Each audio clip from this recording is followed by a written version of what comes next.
നഗരത്തിലെ കുടിവെള്ള പ്രശ്നവുമായിട്ട് ബന്ധപ്പെട്ട് ആലോചിച്ച കാര്യങ്ങൾ മാധ്യമപ്രവർത്തകരെ അറിയിക്കാൻ വേണ്ടിയാണ് ഇപ്പോൾ വിളിച്ചിട്ടുള്ളത്.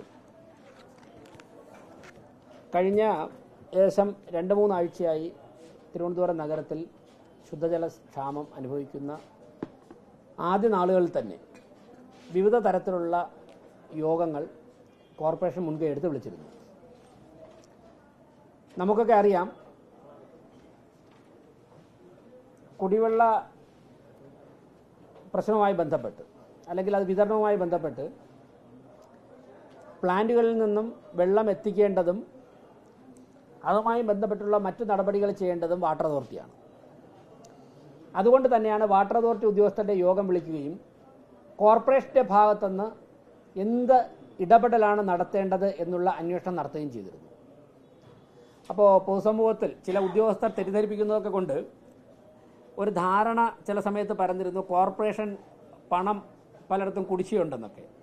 അന്ന് പങ്കെടുത്ത 43 വാർഡിലെ കൗൺസിലർമാരുടെയും ഉദ്യോഗസ്ഥന്മാരുടെയും സാന്നിധ്യത്തിൽ മേയർ കോർപ്പറേഷൻ്റെ സൂപ്രണ്ടിംഗ് എഞ്ചിനീയറോട് കോർപ്പറേഷൻ ഈ കുടിവെള്ള പ്രശ്നവുമായി ബന്ധപ്പെട്ട് എവിടെയെങ്കിലും സാമ്പത്തികമായിട്ട് ഇടപെടേണ്ടതായിട്ടുണ്ടോ, സഹായിക്കേണ്ടതായിട്ടുണ്ടോ എന്ന് ചോദിച്ചിരുന്നു. എന്തെങ്കിലും കുടിശ്ശികയുണ്ടോ എന്ന് ചോദിച്ചിരുന്നു.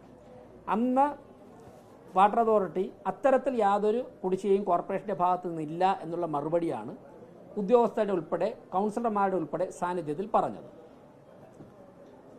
അപ്പോൾ 43 വാർഡുകൾ പ്രതിസന്ധി അനുഭവിക്കുന്ന 43 വാർഡുകളിലെ കൗൺസിലർമാർ അവരവരുടെ വാർഡുകളുടെ അഭിപ്രായങ്ങൾ പറയുകയും അത് മുതിർന്ന ഉദ്യോഗസ്ഥർ നോട്ട് ചെയ്ത് പരിഹരിക്കാമെന്ന് പറയുകയും ചെയ്തിരുന്നു. അതിൻ്റെ അടിസ്ഥാനത്തിലാണ് കോർപ്പറേഷൻ അക്കാര്യങ്ങളുമായി സഹകരിച്ച് മുന്നോട്ട് പോയത്.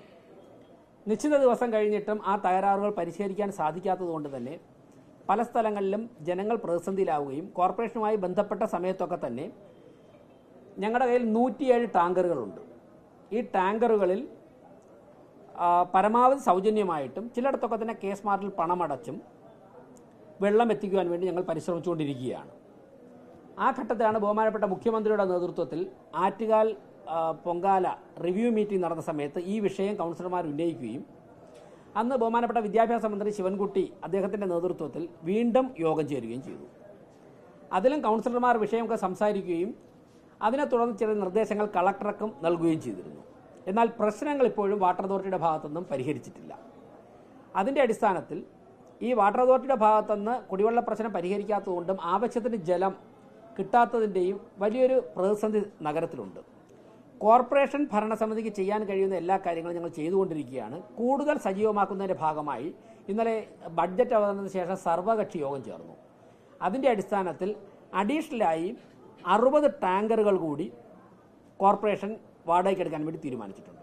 ഈ പ്രശ്നം പ്രതിസന്ധി പരിഹരിക്കുന്നതുവരെ ഒരു വാർഡിന് ഒരു ടാങ്കർ വെച്ച് കോർപ്പറേഷൻ നൽകുകയാണ്. ഈ പ്രശ്നം പരിഹരിക്കുന്നതുവരെ ഒരു വാർഡിന് ഒരു ടാങ്കർ വെള്ളം നിറച്ചൊരു ടാങ്കർ നൽകുകയാണ്. അവിടുത്തെ കൗൺസിലറുടെയും ഹെൽത്ത് ഇൻസ്പെക്ടറുടെയും നേതൃത്വത്തിൽ ആ വാർഡിൽ എവിടെയൊക്കെയാണ് പ്രതിസന്ധി അനുഭവിക്കുന്നത് ആ സ്ഥലത്തേക്ക് ആ ടാങ്കർ ഉപയോഗിക്കാം. ആ ടാങ്കറുകൾ ആ വാർഡിൽ മാത്രം ഉപയോഗിച്ചാൽ മതി. ആറ്റുകാൽ ക്ഷേത്ര പരിസരത്ത് 8 ടാങ്കറുകൾ ഉണ്ടാവും. അത് ആറ്റുകാൽ ക്ഷേത്ര പരിസരത്ത് പ്രവർത്തിക്കുന്ന കോർപ്പറേഷൻ്റെ കൺട്രോൾ റൂമിൽ ലഭിക്കുന്ന ആവശ്യങ്ങളനുസരിച്ച് അവിടെ നിന്ന് നൽകുന്ന നിർദ്ദേശമനുസരിച്ച് 8 ടാങ്കറുകൾ ആ പ്രദേശത്ത് യാത്ര ചെയ്യും. ഇട റോഡുകളിലൊക്കെ തന്നെ 2000 ലിറ്ററിൻ്റെ ചെറിയ ടാങ്കറുകളും വലിയ ഇപ്പോൾ ശാസ്തമംഗലം കവടിയാറൊക്കെ പോലുള്ള പ്രദേശങ്ങളിൽ 10000 ലിറ്ററിൻ്റെയൊക്കെ വലിയ ടാങ്കറുകളുമാണ് നൽകാൻ തീരുമാനിച്ചിരിക്കുന്നത്. ആവശ്യമായ ഘട്ടത്തിൽ കൂടുതൽ വാഹനങ്ങൾ, ഇപ്പോൾ കൂടുതൽ വാർഡുകളിൽ നിന്നും ആവശ്യം വരികയാണെന്നുണ്ടെങ്കിൽ കൂടുതൽ വാഹനങ്ങൾ ഓരോ വാഹനത്തിന് നമ്പറിട്ട് വാർഡുകളിലേക്ക് നൽകും. അപ്പോൾ കൗൺസിലർമാരുടെയും ഉദ്യോഗസ്ഥരുടെയും യോഗത്തിൽ അക്കാര്യം ഇപ്പോൾ അനൗൺസ് ചെയ്തിട്ടുണ്ട്. മറ്റൊന്ന്, കൂടുതൽ വെൻഡിങ് പോയിന്റുകൾ, പൈരാണിമുട്ടം, അതുപോലെ തന്നെ വെള്ളയമ്പലം, PTP നേരത്തെ വെള്ളം കിട്ടുന്ന സ്ഥലമാണ്, PTP അരുവിക്കരയും. എന്നാൽ ഐരാണിമുട്ടം, വെള്ളയമ്പലം ഉൾപ്പെടെയുള്ള സ്ഥലങ്ങളിൽ നിന്നും വെള്ളം തരണമെന്ന് വാട്ടർ അതോറിറ്റിയോട് ആവശ്യപ്പെട്ടിട്ടുണ്ട്. എങ്കിൽ മാത്രമേ നമുക്ക് ഈ ക്രൈസിസ് പരിഹരിക്കാൻ സാധിക്കുകയുള്ളൂ. കോർപ്പറേഷന് ആകെ ചെയ്യാൻ ഇക്കാര്യത്തിൽ സാധിക്കുന്നത് വാട്ടർ അതോറിറ്റിയുടെ വെൻഡിങ് പോയിന്റുകളിൽ നിന്നും ജലം ശേഖരിച്ച് ടാങ്കറുകളിൽ ആവശ്യത്തിനുള്ള സ്ഥലത്ത് എത്തിച്ചു കൊടുക്കാം. കാരണം പൈപ്പ് കണക്ഷനും ഭൂമിക്കടിയിലുള്ള പൈപ്പ് ലൈനിൻ്റെ കൺട്രോളും കാര്യങ്ങളും അരുവിക്കര ഡാമിൻ്റെ കൺട്രോളൊക്കെ വാട്ടർ അതോറിറ്റിയുടെ കയ്യിലാണ്. പിന്നെ പല സ്ഥലങ്ങളിലും ഈ ഗ്യാസ് പൈപ്പ് ലൈൻ വർക്ക് ചെയ്യുന്നവർ അലക്ഷ്യമായി അശ്രദ്ധമായും കുഴിക്കുന്നത് കൊണ്ട് വാട്ടർ അതോറിറ്റിയുടെ പൈപ്പുകൾ പൊട്ടുന്നു, ലീക്കാവുന്നു എന്നുള്ളൊരു കംപ്ലയിൻറ്റ് വന്നിട്ടുണ്ട്. ഇപ്പോൾ അതിന് ആ ഗ്യാസ് കണക്ഷൻ കൊടുക്കുന്ന അല്ലെങ്കിൽ ആ വർക്ക് ചെയ്യുന്ന ഏജൻസികളുടെ മീറ്റിംഗ് വിളിക്കാൻ വേണ്ടി തീരുമാനിച്ചിട്ടുണ്ട്. അതോടൊപ്പം തന്നെ അങ്ങനെ ഉണ്ടാകുന്ന ലീക്ക് ഉണ്ടാകുന്ന സ്ഥലങ്ങളിൽ കോർപ്പറേഷൻ്റെ തന്നെ ചെലവിൽ പ്ലംബർമാരെ അയച്ചു കൊടുക്കാനും തീരുമാനിച്ചിട്ടുണ്ട്. അതിന് പ്ലംബർമാരെ വിളിക്കാൻ വേണ്ടി ഗ്യാസ് ഏജൻസിയെ കാത്തു നടക്കുകയോ അല്ലെങ്കിൽ വാട്ടർ അതോറിറ്റി നടക്കുകയോ എന്നോ സമയം കളയണ്ട. കോർപ്പറേഷൻ്റെ ചെലവിൽ തന്നെ ലൈസൻസ്ഡ് പ്ലംബർമാരെ ഞങ്ങൾ അയച്ചു കൊടുക്കാം. അതിൻ്റെ സാമ്പത്തിക ഉത്തരവാദിത്വവും കോർപ്പറേഷൻ ഏറ്റെടുക്കാമെന്ന് പറഞ്ഞിട്ടുണ്ട്. അപ്പോൾ ടാങ്കറുകൾ അയക്കുന്ന ഉത്തരവാദിത്വം ഞങ്ങൾ ഏറ്റെടുക്കുന്നു. ഗ്യാസ് കണക്ഷൻ കൊടുക്കുന്നവർ ലൈൻ പൊട്ടിക്കുകയാണെന്നുണ്ടെങ്കിൽ അതിൻ്റെ ലീക്ക് തീർക്കുന്ന ഉത്തരവാദിത്വം കോർപ്പറേഷൻ ചെലവിൽ ഏറ്റെടുക്കുന്നു. കോർപ്പറേഷന് കൺട്രോൾ റൂം ആറ്റുകാൽ കേന്ദ്രീകരിച്ച് ഇക്കാര്യം ഉൾപ്പെടെ കൈകാര്യം ചെയ്യാനുള്ള കൺട്രോളും 24 മണിക്കൂർ പ്രവർത്തിക്കുന്ന റൂമും ഉണ്ടാവും. കൂടുതൽ വാർഡുകളിൽ നിന്ന് ടാങ്കർ വേണമെന്ന് പറയണമെങ്കിൽ പ്രതിസന്ധി പരിഹരിക്കുന്നതുവരെ അതാത് കൗൺസിലർമാരുടെയും HIമാരുടെയും നേതൃത്വത്തിൽ ഒരു ടാങ്കർ ആ വാർഡിലേക്ക് വിട്ടുകൊടുക്കുകയാണ്. ഇത്രയും കാര്യങ്ങളാണ് ഈ പ്രതിസന്ധിയായിട്ട് ബന്ധപ്പെട്ട് ഞങ്ങൾ ചെയ്തിട്ടുള്ളത്. ഇത്രയും കോർപ്പറേഷന് ചെയ്യാനായിട്ട് ഇതിൽ സാധിക്കുള്ളൂ. കാര്യം വെള്ളം ഡാമും ഒന്നും കോർപ്പറേഷൻ്റെ പരിധിയിൽ. ഇപ്പം തന്നെ ദേശാഭിമാനി മേയർ മിണ്ടാട്ടമില്ല എന്നൊക്കെ പറഞ്ഞിട്ട് ഒരു വാർത്ത പ്രചരിപ്പിക്കുന്നുണ്ട്. 2-3 ആഴ്ചയായി ബഹുമാനപ്പെട്ട മുഖ്യമന്ത്രിയുടെയും മന്ത്രിയുടെയൊക്കെ സാന്നിധ്യത്തിൽ ഇക്കാര്യങ്ങൾ ആവശ്യപ്പെട്ടുകൊണ്ടിരിക്കുകയാണ്. വാട്ടർ അതോറിറ്റി ഓരോ ദിവസം ചെയ്യാമെന്ന് പറയുന്നു. പക്ഷേ അത് തൃപ്തികരമാവുന്നില്ല. അതിൻ്റെ അടിസ്ഥാനത്തിൽ ഞങ്ങൾക്ക് ചെയ്യാൻ പറ്റുന്നതിൻ്റെ എല്ലാ കാര്യവും ഇനി കൂടുതൽ ഏതെങ്കിലും തരത്തിൽ ഇടപെടൽ വേണം എന്ന് വരുന്ന ഘട്ടത്തിൽ ഞങ്ങൾ അതിന് തയ്യാറാണ്. പക്ഷേ വെള്ളം വാട്ടർ അതോറിറ്റി തന്നാൽ മാത്രമേ ഞങ്ങൾക്ക് എത്തിക്കാൻ പറ്റുള്ളൂ.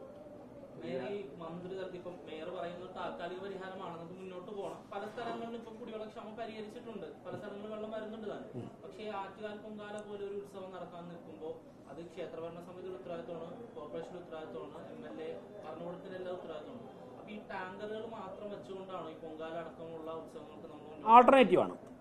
ടാങ്കർ എന്ന് പറഞ്ഞത് ഓൾട്ടർനേറ്റീവാണ്. ഇന്നിപ്പോൾ കളക്ടർ 12 മണിക്ക് മീറ്റിംഗ് വിളിച്ചിട്ടുണ്ട്. കോർപ്പറേഷൻ സെക്രട്ടറി പങ്കെടുക്കുന്നുണ്ട്, കൗൺസിലർമാരും പോകുന്നുണ്ട്. കളക്ടറേറ്റിൽ കളക്ടർ മീറ്റിംഗ് വെച്ചിട്ടുണ്ട്. അത് ബഹുമാനപ്പെട്ട മന്ത്രി ഉൾപ്പെടെ അന്ന് പങ്കെടുത്ത യോഗത്തിലെടുത്ത തീരുമാനമാണ് കളക്ടറുടെ മീറ്റിംഗ്. അപ്പോൾ ഈ ഉണ്ടായ പ്രതിസന്ധി പരിഹരിക്കാൻ വേണ്ടി വാട്ടർ അതോറിറ്റി തന്നെ പരിശ്രമിക്കുന്നുണ്ട്. അപ്പോൾ എങ്കിലും ഈ പൊങ്കാല വരുന്നത് കൊണ്ട് ഒരു ഓൾട്ടർനേറ്റീവ് സംവിധാനം കൂടി നമ്മൾ കണ്ടെത്തണം. അതിൻ്റെ ഭാഗമായിട്ടാണ് ഈ ടാങ്കറുകളുടെ കാര്യം പറഞ്ഞത്.